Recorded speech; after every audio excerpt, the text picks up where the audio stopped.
You ever get that flash of an idea, that little voice in your head that just says, hey, you should build that? Well, if you have, you're definitely not alone. But here's the thing, not all founders are built the same. So today, we're going to dive into the 10 different types of entrepreneurs and help you figure out exactly what your style is.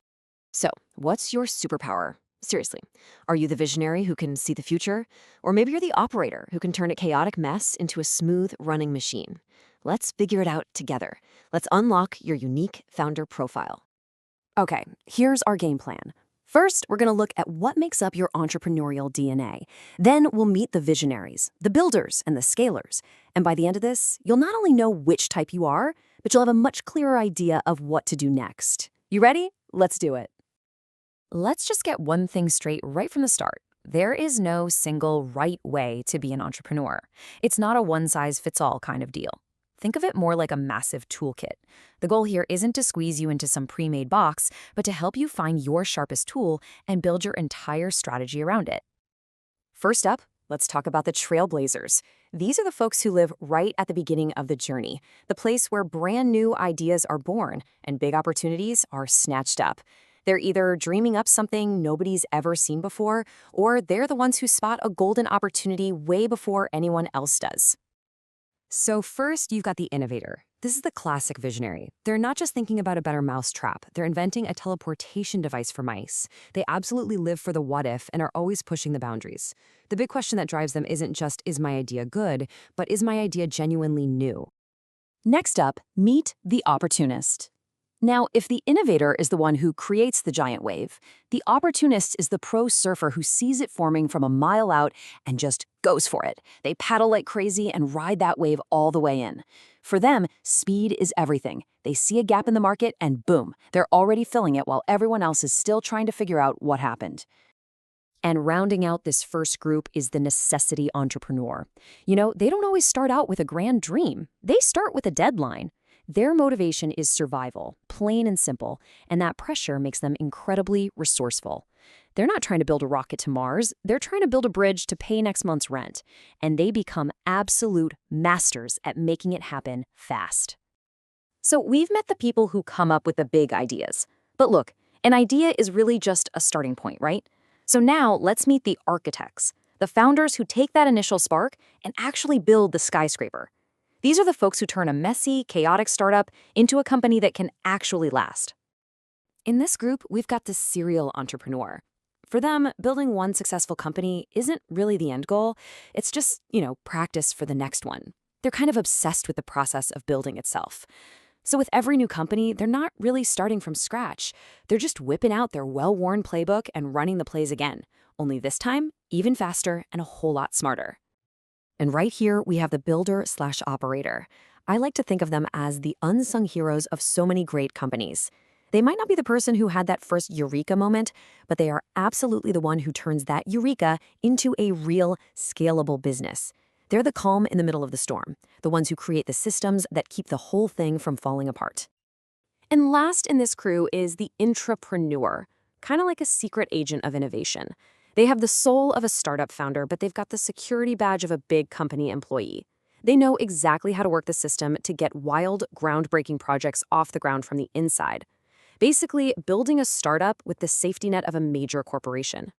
All right, our final group is really interesting because it's all about contrast. You've got the masters of a tiny niche versus the conquerors of the entire world. On one side, you have founders who go incredibly deep, becoming the absolute best at one very specific thing. And on the other, you have founders who, from day one, are drawing up plans for total global domination. First, the social entrepreneur. For this founder, the bottom line isn't just about the money, it's about purpose. They're literally building businesses to tackle some of the world's biggest problems, everything from climate change to social inequality. For them, success isn't just a number on a balance sheet. It's about making a real, measurable, positive change in the world. Next, we've got the digital or technical entrepreneur. Their entire empire is built on a foundation of code, data, and pixels. It doesn't matter if it's a revolutionary new app or a super complex software platform, their whole business lives and breathes online. They think in terms of APIs, algorithms, and, of course, infinite scale. And on the complete flip side, you have the local entrepreneur, the absolute heartbeat of our communities. This is the owner of your favorite coffee shop, the person who knows your name and your order. Their superpower isn't scaling to 1 million users. It's about putting down deep roots and forging a real, personal connection with every single customer that walks in the door. And now for the polar opposite, the scalable entrepreneur. From the very first moment they even think about their business, they are planning for massive global expansion.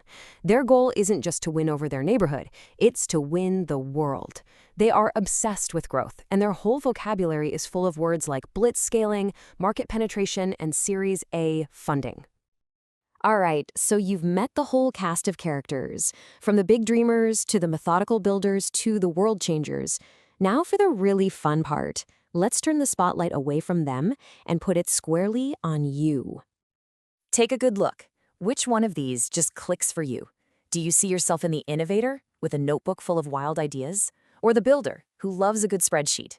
Maybe it's the scaler, who's already got a rocket ship ready for launch. Find the one that makes you go, yep, that's me. But here's the real secret. You're probably not just one of these. The most successful founders are almost always a powerful cocktail of 2 or 3. Maybe you're a tech-savvy digital entrepreneur who's also a lightning-fast opportunist. Or maybe you're a social entrepreneur on a mission, but you've got the mind of a scaler. But here's the most important question. What is your dominant trait? What's your default setting? What's that one thing you do better than almost anyone else? That, my friend, is your entrepreneurial superpower. And it is the foundation for everything else you're going to build. So, what's the whole point of figuring this out? It's actually pretty simple. Self-awareness is your ultimate secret weapon. Knowing your founder type isn't just some fun personality quiz. It's a strategic blueprint for how you're going to win. So here's your action plan. Step 1, figure out and own your primary type. Step 2, build your entire strategy around that strength. And step 3, this is the most important one, find partners who fill in your gaps. If you're the big picture visionary, the Tony Stark, you need a Captain America who can execute the plan. It's about building your own team of Avengers. So at the end of the day, this isn't about putting you in a box. It's about giving you leverage. You now have a compass that's pointing directly to your true north as a founder. The only question left is, what are you going to do with it? You know who you are. Now, go build something that only you can build.